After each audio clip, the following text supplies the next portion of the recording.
것이 은혜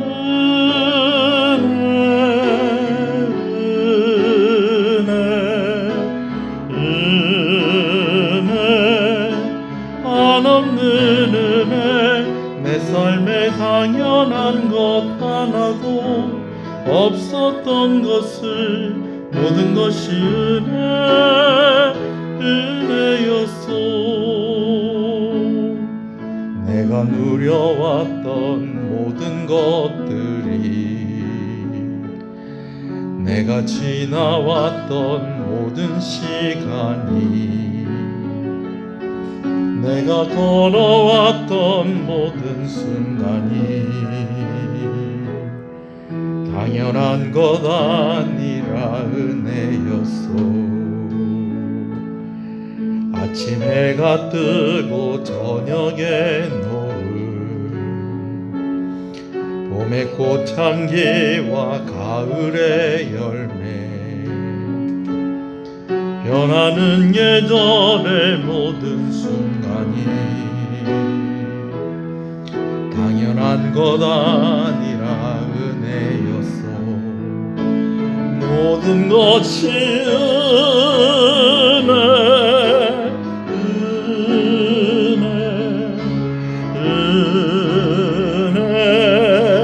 한없는 은혜 내 삶에 당연한 것 하나도 없었던 것을 모든 것이 은혜였소. 내가 이 땅에 태어나 사는 것 어린아이 시절과 지금까지 숨을 쉬며 살며 꿈을 꾸는 삶 당연한 것 아니라 은혜였소. 내가 하나님의 자녀로 살며 오늘 찬양하고 예배하는 삶 복음을 전할 수 있는 축복이 당연한 것 아니라 은혜였소. 모든 것이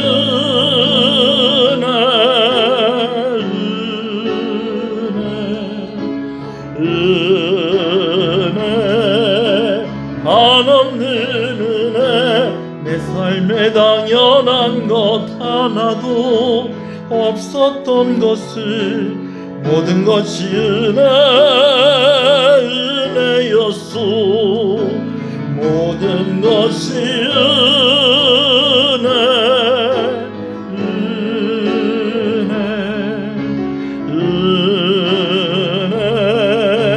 한없는 은혜 내 삶에 당연한 것 하나도 없었던 것을 모든 것이 은혜였소.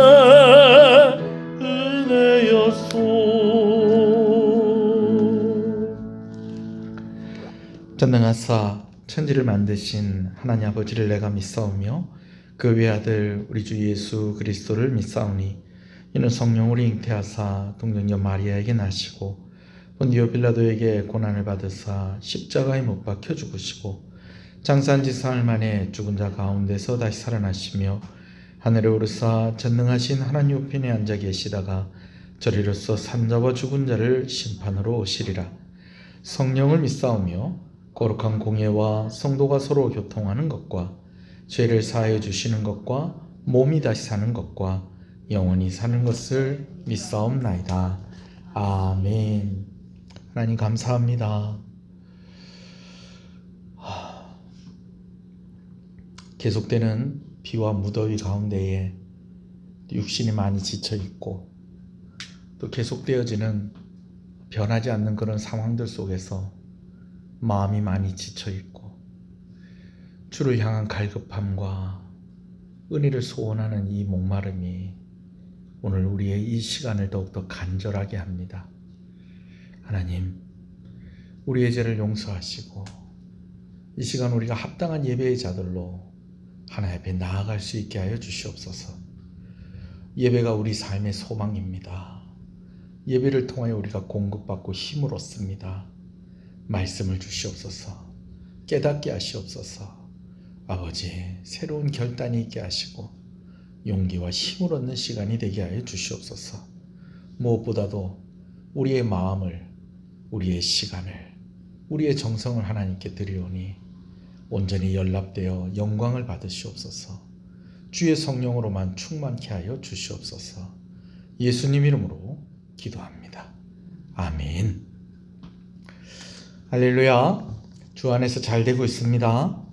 더 잘 됩니다. 갈수록 잘 됩니다. 반드시 잘 됩니다. 말씀을 함께 보겠습니다. 열왕기상 18장 16절에서 21절의 말씀입니다. 열왕기상 18장 16절에서 21절의 말씀입니다.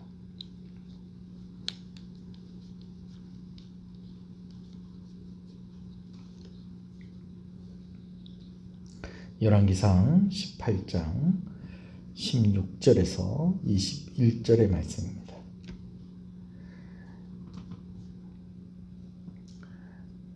말씀을 함께 봅니다. 오바댜가 가서 아합을 만나 그에게 말하매 아합이 엘리야를 만나러 가다가 엘리야를 볼 때에 아합이 그에게 이르되 이스라엘을 괴롭게 하는 자여 너냐?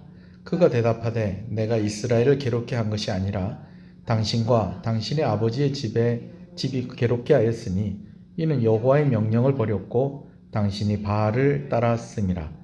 그런즉 사람을 보내 온 이스라엘과 이세벨의 상에서 먹는 바알의 선지자 450명과 아세라의 선지자 400명을 갈멜산으로 모아 내게로 나오게 하소서. 아합이 이에 이스라엘의 모든 자손에게로 사람을 보내 선지자들을 갈멜산으로 모으니라.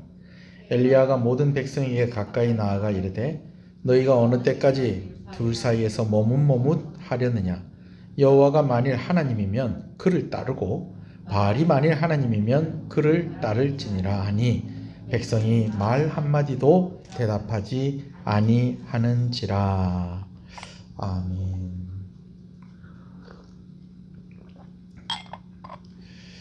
시간이 참 잘 갑니다. 아직까지 좀 무덥긴 하지만 그래도 벌써 입추가 지난 지 꽤 됐다고 합니다. 올여름에는 방역 단계가 더 높아져서 집에 꼼짝을 할 수 없었는데 그래도 볼거리가 하나 있어서 조금 좀 낫지 않았나 싶은 좀 그런 생각도 듭니다. 올림픽이죠. 근데 올림픽도요 끝난 지 꽤 됐어요. 7월 24일 날 올림픽에서 처음 생긴 혼성 양궁 결승전에서 우리나라가 금메달 땄죠. 그게 벌써 7월 24일에 있었던 일이라는 거예요. 한 달도 훨씬 넘은 일이죠.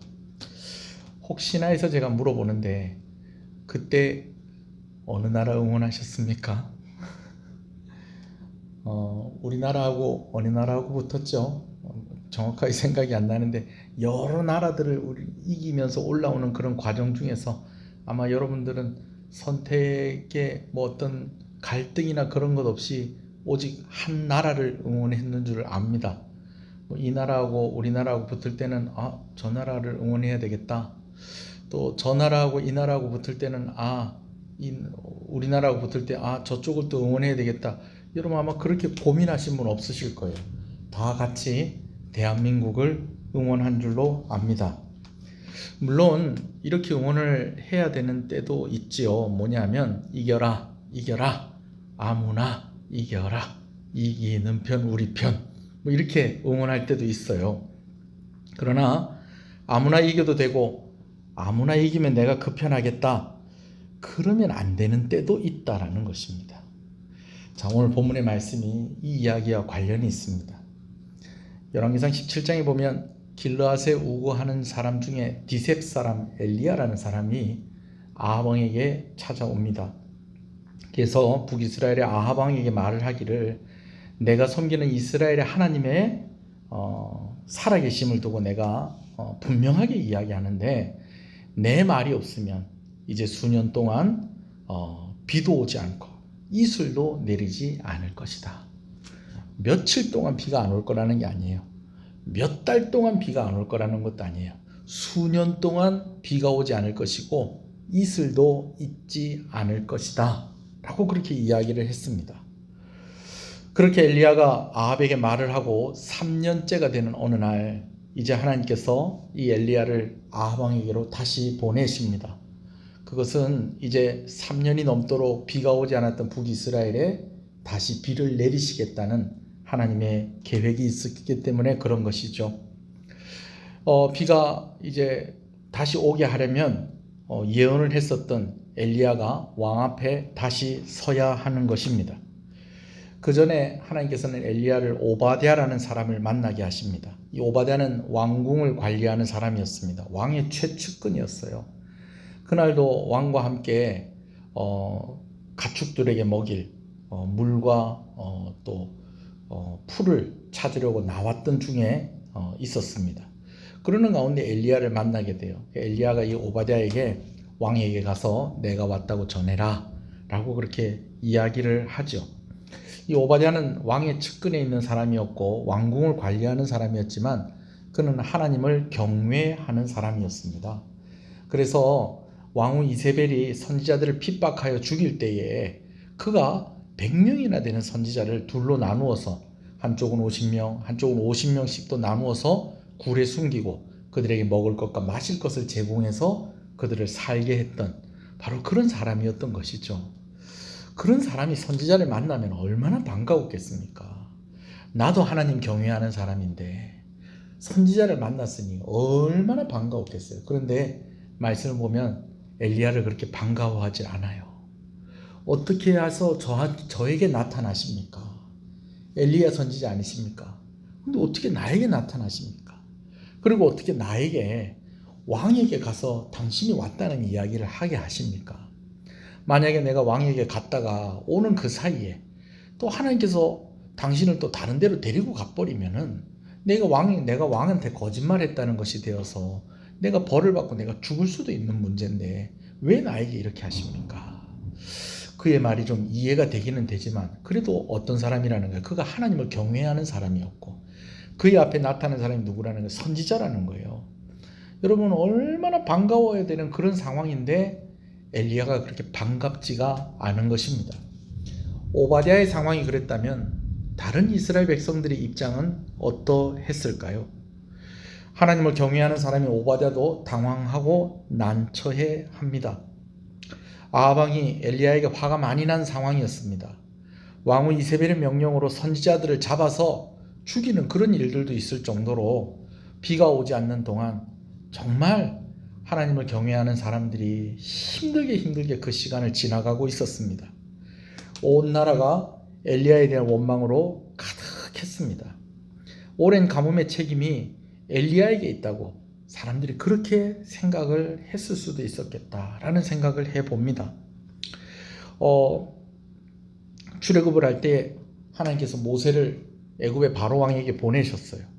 그래서 바로 왕을 만나서 모세가 이 하나님의 백성들을 저 광야에 나가서 하나님께 제사 드리도록 허락해 달라. 우리 이제 이 애굽에서 나가야 되겠다. 이렇게 이야기하니까 바로 왕이 그것을 허락하지 않습니다. 근데 그냥 허락하지 않는 게 아니고요. 모세가 돌아가고 난 뒤에 이스라엘 백성들에게 더 과중한 일을 하게 합니다. 벽돌을 만드는데 그 전에는 그 벽돌에 짚을 이렇게 섞어서 이 벽돌을 만드는 그런 과정에서 짚을 구해다 주는 것은 애굽 사람이 하게 했다는 거예요. 근데 모세가 왔다 가고 난 뒤부터는 어떻게 했다는 겁니까? 그 짚을 구하는 것조차도 유대인들이 하게 하고 그렇다고 양을 줄이는 것도 아니에요. 양은 그대로 하고 일은 더 늘어난 것입니다. 그러니까 괜히 모세가 바로 왕을 만나고 나서 일이 더 많아지니까 백성들이 모세를 원망을 한 게 된 것이죠. 이와 비슷한 상황이라고 볼 수가 있겠습니다. 물론 하나님께서 보내신 거예요. 모세도 마찬가지죠. 엘리야도 마찬가지입니다. 하나님께서 아합 왕을 만나라고 해서 만나러 간 것입니다. 근데 그때부터 뭐가 안 왔다는 거예요? 비가 오지 않았다는 것입니다. 그렇게 하기를 몇 년이 지났다는 거예요? 3년이 지났다는 거예요. 여러분, 비가 3년을 안 왔다. 지금 우리가 코로나 때문에 힘든 이 상황과는 비교할 수 없을 정도로 그게 훨씬 더 힘들 겁니다. 그런데 지금 우리도 지금 힘든데 이게 지금 3년 갈까봐 지금 많이 두렵고 지금 힘들잖아요. 우리가 그거 생각만 해도 지금 막 끔찍하지 않습니까? 근데 그 일을 실제로 3년이나 겪은 이스라엘 백성들이라는 것입니다. 왜 이렇게 비가 안 오는데? 뭐 이제 비가 올 때가 됐는데 아이고 1년이 지나도록 비가 한 방울도 안 온다. 언제부턴가 이슬도 끊긴 것 같다. 헬몬산에서 눈이 녹고 이슬이 모여가지고 이제 막 샘이 터지고 그렇게 하면서 강물이 흐르고 그렇게 해야 되는데 이 이슬도 마른 것 같다. 이 왜 이렇노? 이 계속 이러면 안 되는데. 그러다가 사람들에게 들리는 이야기가 있습니다. 누가 왔다 가고 난 뒤부터 이렇대. 누가 왔다 갔는데 엘리야라는 선지자가 왕을 만나고 나서부터 이렇대. 아니 그 사람이 만나서 뭘 했길래 자기가 다시 올 때까지는 비도 없고 이슬도 없을 거라고 아방이 그렇게 이야기를 했다는 거야. 그래? 진짜로 그러면 안 되는데 그 사람 지금 어디 갔는데? 몰라. 어디 갔냐 아무도 몰라. 그래? 그 사람 어디 출신인데 뭐 디셉 사람이라고 그러는데 그 동네도 뭐 불확실하고 이 지금 어디가 있는지를 알 수가 없어. 그럼 이 지금 다 엘리야 때문에 이러는 거야. 이야기가 이렇게 가는 겁니다. 거기다가 가짜 뉴스를 만들어내는 거예요. 엘리야 때문에 비가 안 온다는 거예요. 왜 엘리야 때문에 비가 안 오느냐? 엘리야가 왕에게 와서 그런 불순한 이야기를 한 것 때문에 바알이 화가 났다. 아세라가 화가 났다는 거예요. 여러분 이런 가짜 뉴스는 누가 만들까요? 왕후 이세벨이 시집 오면서 데리고 온 바알을 섬기는 선지자들이 있었어요. 아세라를 섬기는 선지자들이 있었어요. 바알을 섬기는 선지자들이 450명이나 되는데 이 사람들을 다 아세라가 시집 오면서 데리고 온 겁니다. 아세라가 데리고 온 게 아니고 이세벨이 데리고 온 겁니다. 거기다가 또 이 아세라를 섬기는 선지자들 400명까지도 데리고 온 거예요. 이 사람들이 또 뉴스를 만들어내는 거예요. 왜? 뭐라고요? 엘리야가 왕에게 와서 이런 이야기를 하고 난 뒤에 바알이 노하셨다. 아세라가 노하셨다. 그래서 지금 비가 안 오는 거다. 이거 다 누구 때문에 그런 거다? 엘리야 때문에 그런 거다. 코로나 지금 이거 다 확산된 거 다 누구 때문에 이렇다? 교회 때문에 이렇다. 뭐 이런 식으로 되어지는 것처럼 말을 하자면 이런 상황이라는 것이죠. 자, 3년 만에 아방이 엘리야를 만났는데 처음 하는 말도 이렇습니다. 아방이 엘리야를 보고 뭐라고 그러냐면 이스라엘을 괴롭게 하는 자여 너냐라고 이렇게 이야기를 하죠. 제가 본문에 있는 대로 그대로 읽었는데요. 우리식으로 얘기하면 이런 거예요. 이스라엘을 괴롭게 하는 자가 나타났구나. 너 잘 만났다. 너 어디 돌아다니다 이제 왔느냐? 그러면서 이제 막 당장이라도 아방이 엘리야를 죽일 것 같이 그렇게 이야기합니다. 그런데 엘리야도 지지 않아요. 아방이 뭐라고 얘기했냐면 우리 18절 한번 읽어볼까요? 18절입니다. 시작. 그가 대답하되 내가 이스라엘을 괴롭게 한 것이 아니라 당신과 당신의 아버지 집이 괴롭게 하였으니 이는 여호와의 명령을 버렸고 당신이 바알을 따랐음이라. 사실 이 상황이 지금 엘리야에게도 지금 위태로운 상황이거든요. 근데 엘리야가 담대하게 이게 지금 나 때문에 그런 게 아니고 지금 당신 때문에 그런 거 아니냐? 당신 아버지하고 당신 때문에 지금 온 나라가 지금 이렇게 힘든 거 아니냐? 당신이 하나님의 법을 버렸지 않느냐? 하나님을 버렸으니까 이렇게 된 거 아니냐? 그러면서 막 왕에게 호통을 치죠. 그러면서 이런 상황 속에서 엘리야가 왕에게 제안을 합니다. 사람들을 보내서 온 이스라엘 사람들을 좀 모으라는 거예요. 그리고 왕비가 데리고 온 저 바알을 섬기는 선지자 450명 한 사람도 빼놓지 말고 다 데리고 또 이세벨의 상에서 먹는 아세라의 선지자 400명 이거 다 모아서 어디로 좀 데리고 와달라. 갈멜산에 데리고 와달라는 거예요. 거기서 내가 뭐 보여줄 거 있으니까 온 이스라엘 백성들하고 그 바알 선지자와 아세라를 섬기는 그 선지자들을 다 모아 주십시오. 이렇게 이야기를 하는 것입니다. 엘리야가 이렇게 아방에게 백성과 바알을 섬기는 선지자와 아세라 섬기는 선지자를 불러 모아달라는 데는 이유가 있습니다. 백성들을 좀 책망하려고 하는 것입니다. 그들에게 하나님 살아계신 것을 또 보여주고 그들이 다시 신앙을 회복하고 무너진 단을 세우게 하기 위해서 백성들을 모은 것입니다. 백성들에게 더 이상 머뭇거리지 말고 여호와가 하나님은 하나님이신 것을 두 눈으로 확인하고 이제 하나님을 제대로 잘 섬기라고 그렇게 백성들을 모으는 것이죠. 그러면은 바알의 선지자와 아세라의 선지자들을 왜 모으는 것입니까? 그들하고 이제 대결을 하겠다라는 것입니다. 그 대결의 내용은 이제 제가 다음 주에 얘기를 하려고 합니다. 그러면서 제안을 합니다. 어떤 제안을 하느냐? 이제 대결의 내용이죠. 갈멜산에다가 단을 두 개 쌓자는 겁니다. 하나는 여호와 하나님을 위한 단을 쌓고 하나는 바알과 아세라를 위한 단을 쌓자는 거예요. 그리고 거기다가 송아지를 잡아서 제물을 올려놓자는 거죠. 근데 여러분 제물을 올려놓고 난 뒤에 뭘 해야 될까요? 불을 붙여서 이제 그 신에게 이제 그 제물을 바쳐야 되겠죠. 근데 불은 붙이지 말자는 거예요. 정확하게 이야기하면 불은 우리가 붙이지 말고 하나님을 위해서 쌓은 제단은 누가 붙이고 하나님이 불을 붙이고 바알과 아세라를 위해서 쌓은 제단의 불은 누가 붙이고 바알과 아세라가 불을 붙이게 하자라는 것입니다.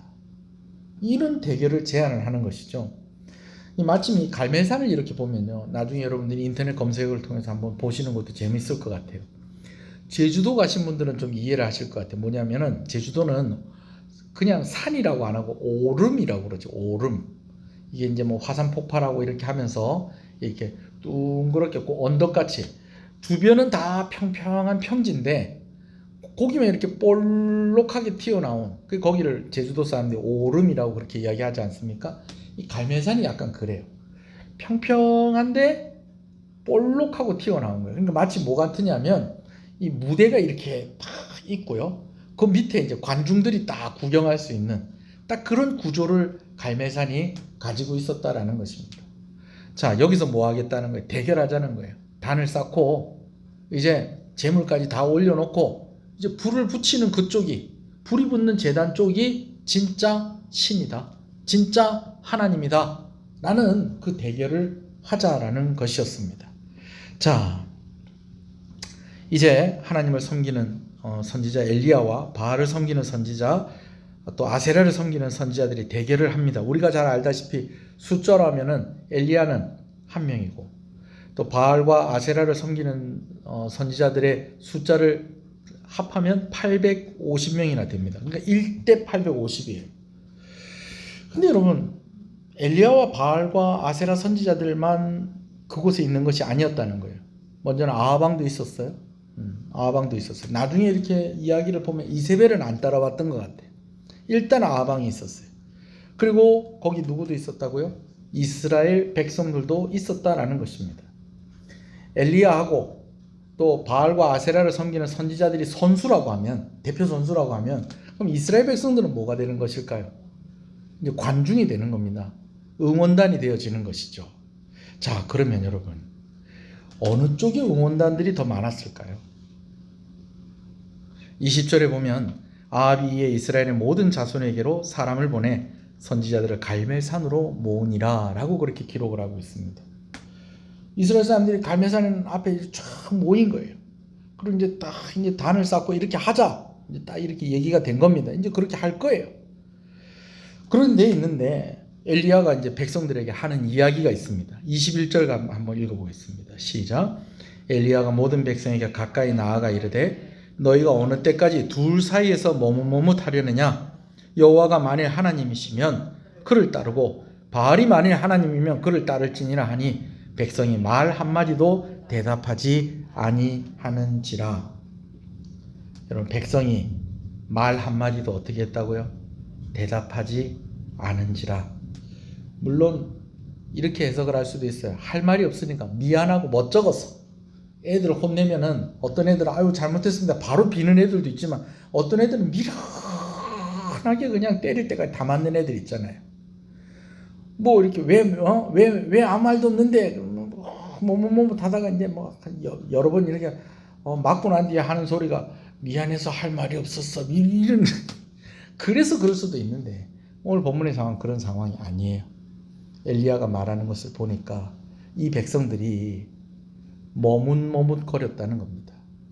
이쪽을 할까 저쪽을 할까, 하나님의 편에 있을까 바알의 편에 있을까 정하지 못하고 머뭇머뭇하고 있었다라는 것이죠.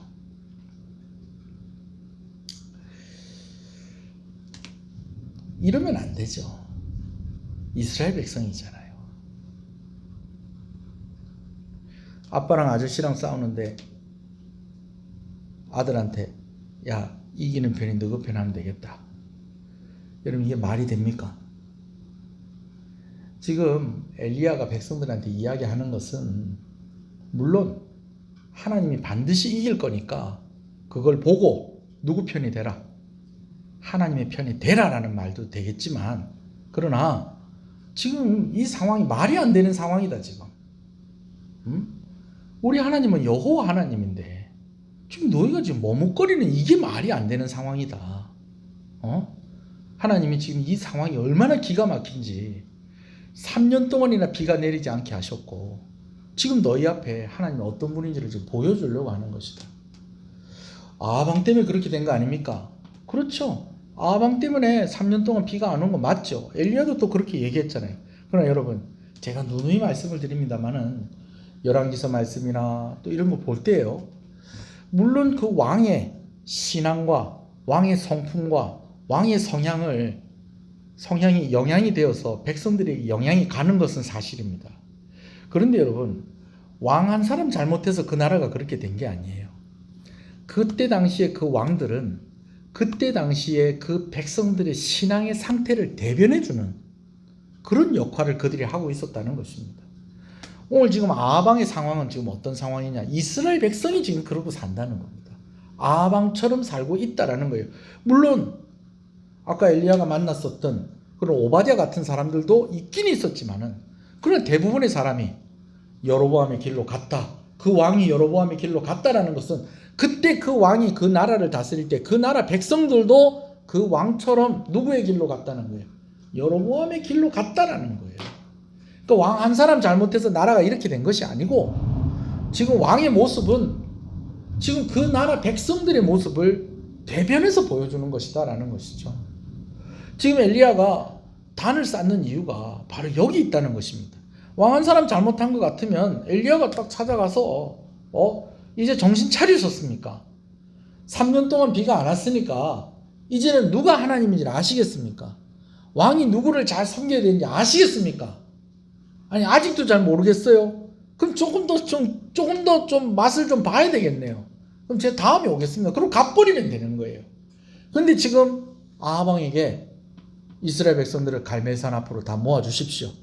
그리고 저 바알을 섬기고 아세라를 섬기는 저 선지자 850명, 저것들도 다 데리고 와주십시오. 내가 뭐 좀 할 게 있습니다. 내 왕한테 보여줄 게 있습니다. 이렇게 하는 것은 아하방만 보라는 것이 아니고 온 백성들이 보라는 것이고, 아하방만 정신 차리라는 것이 아니라 온 백성이 함께 정신을 차리라는 것이죠. 출애굽할 때 10가지 재앙이 있었습니다. 근데 가만히 살펴보면요, 이 10가지 재앙이 애굽의 바로 왕을 설득을 시키려고 하나님께서 재앙을 내리신 것이 아니다라는 것을 알게 됩니다.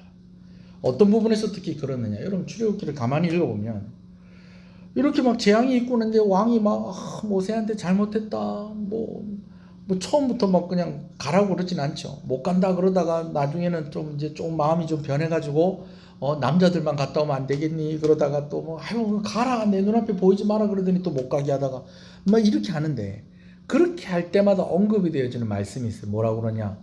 그의 마음을 강팍하게 하신 분이 있었다는 겁니다. 그분이 누구시냐? 바로 하나님이 그렇게 하셨다는 거죠. 이해가 안 되죠? 이거 지금 애굽 왕이 지금 이스라엘 백성들을 가나안 땅으로 가게 하시려고 지금 이렇게 하는 거 아닌가? 뭐 그런 것도 전혀 아닌 건 아니죠.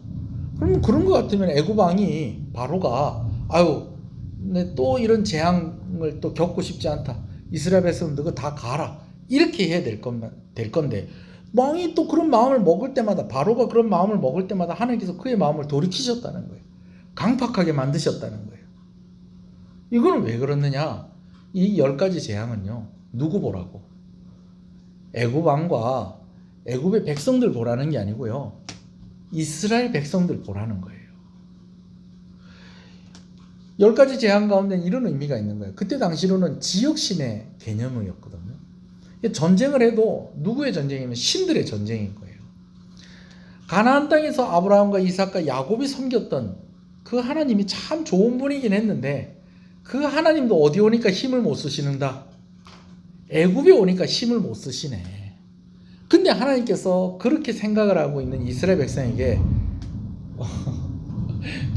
천둥이 이렇게 치네요. 설교하는데 이래서 천둥이 치는 건 또 그렇게 흔한 일은 아닌 것 같습니다. 오늘 또 마침 또 이럴 것 같았으면 저 비 오는 것까지 설교를 할 걸 그랬네요. 자, 이스라엘 백성들을 설득하기 위함이라는 거예요. 하나님이 가나안 땅의 하나님만이 아니고 온 세계 모든 만물들을 창조하시고 다스리시는 하나님. 애굽의 백성들이 섬기는 그 신들이 있지도 않는 신들이지만 있다 해도 도저히 이길 수 없는 하나님. 그 하나님이신 것을 이스라엘 백성들에게 보여주는 것이죠. 그래서 나중에는 어떻게 됩니까?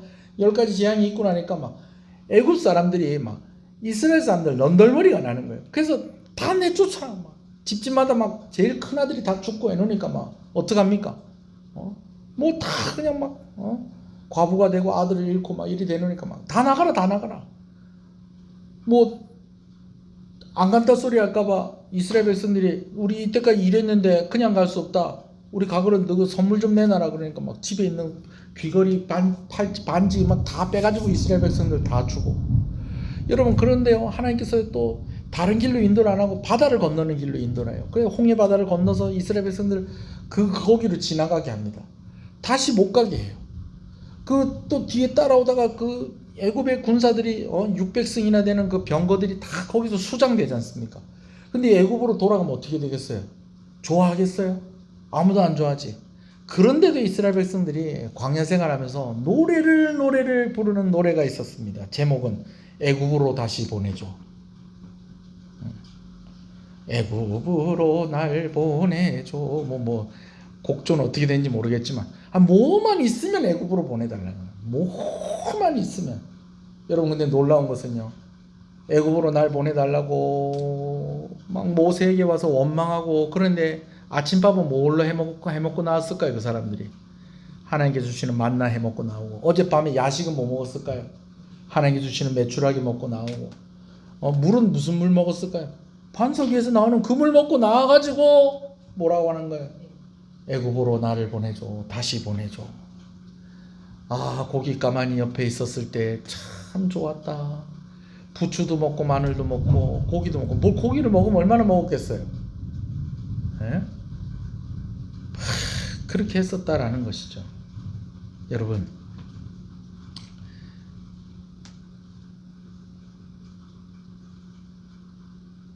따지려고 해도 말도 할 수 없는 그런 상황일 수도 있어요.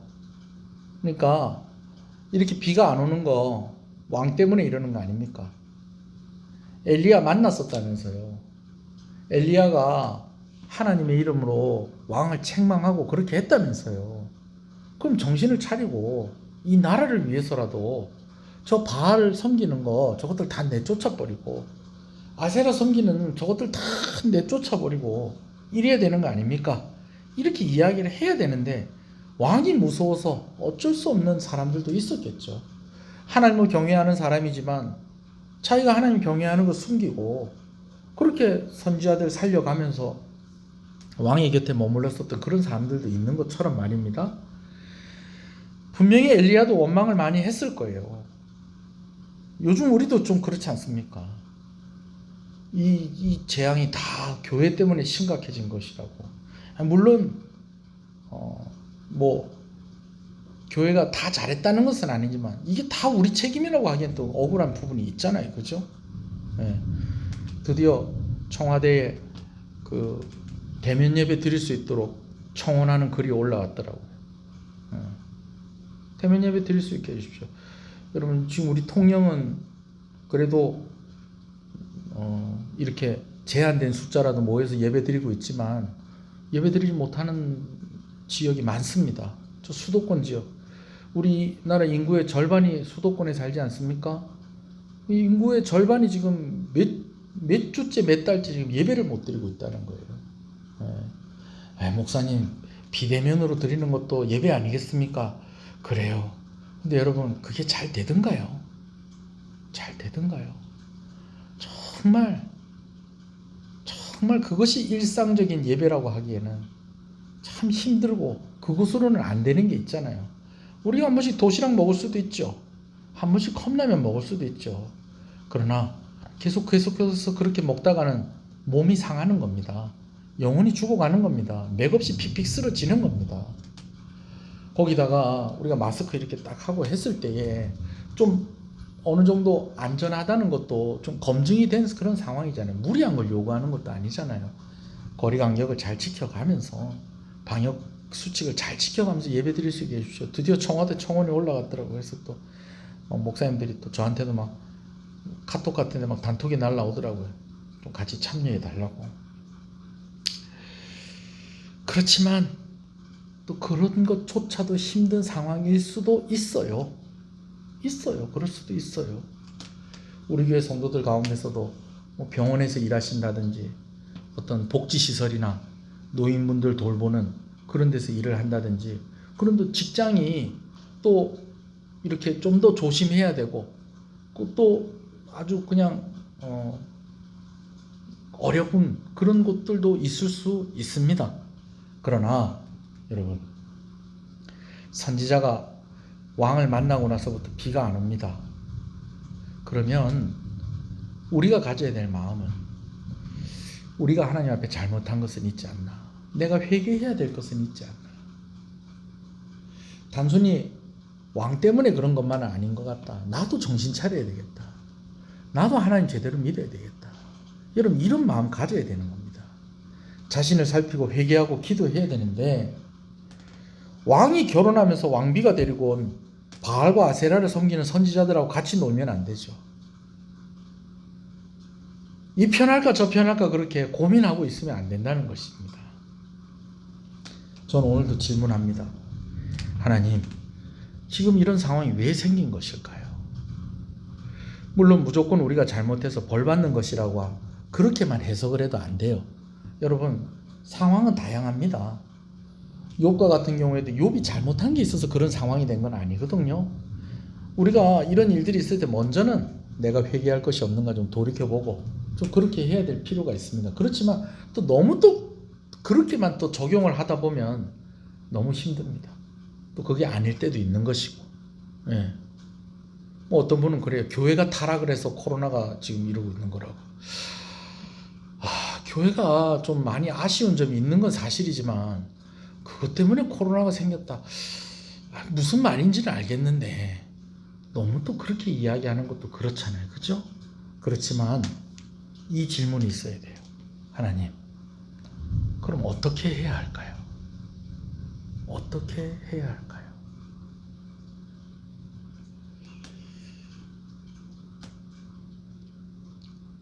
목사님들을 이렇게 만나서 이야기를 들어보면 대략 뭐 한 두 부류로 나눠지는 것 같아요. 한 부류는 아무것도 할 수 없으니 아무것도 안 합니다. 근데 또 한 부류는 이런 상황 속에서도 뭘 할 게 없는가 자꾸 고민합니다. 뭐 우리 교회 성도들이니까 저는 후자입니다. 아무것도 할 수 없으니까 아무것도 안 한다. 아닙니다. 아무것도 할 수 없기 때문에, 아무것도 할 수 없는 건 기존에 할 수 없는 걸 할 수 없는 거지 다른 거 할 수 있는 게 있지 않겠는가. 내가 하나님 편이 있고 내가 그래도 사역자인데 그냥 이렇게 손을 놓고 넋 놓을 수 있는가. 저는 요즘 공부 열심히 합니다.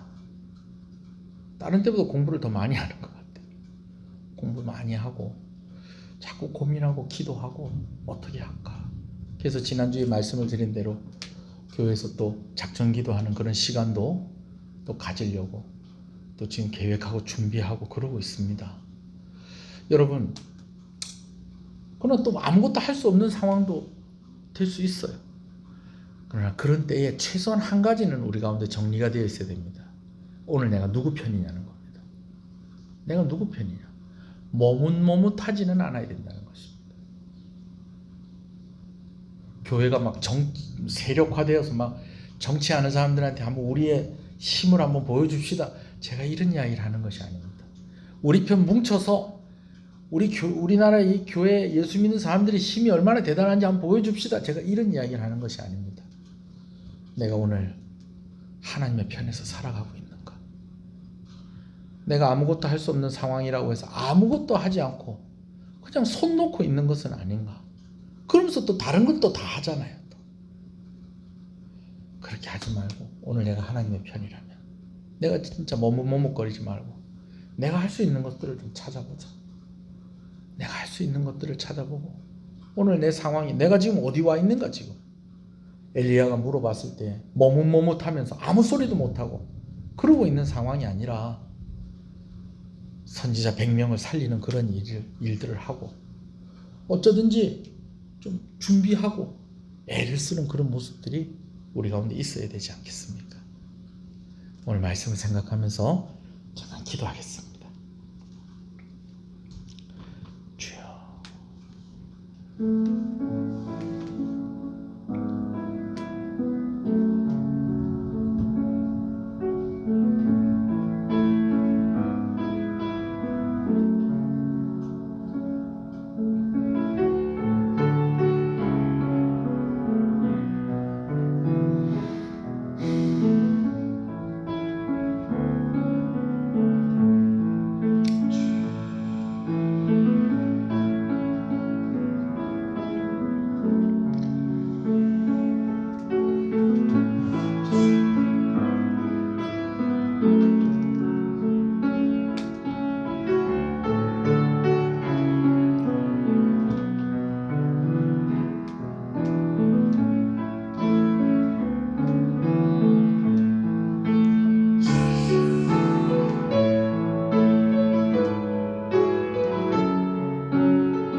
정말 아무것도 할 수 없는 그런 상황이기 때문에 무엇을 해야 될지 어떻게 해야 될지 답이 안 나오는 그런 상황이기 때문에 어려운 이들도 있을 것입니다.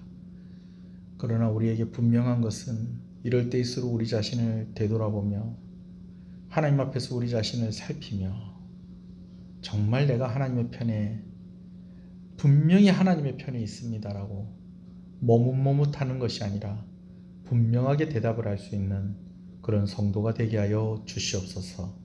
예수님 이름으로 기도합니다. 아멘. 지금은 우리 주 예수 그리스도의 은혜와 하나님 아버지의 사랑하심과 성령님의 감화 감동, 위로 교통 충만하시는 역사가 이제로부터 영원토록 함께 있을지어다. 아멘.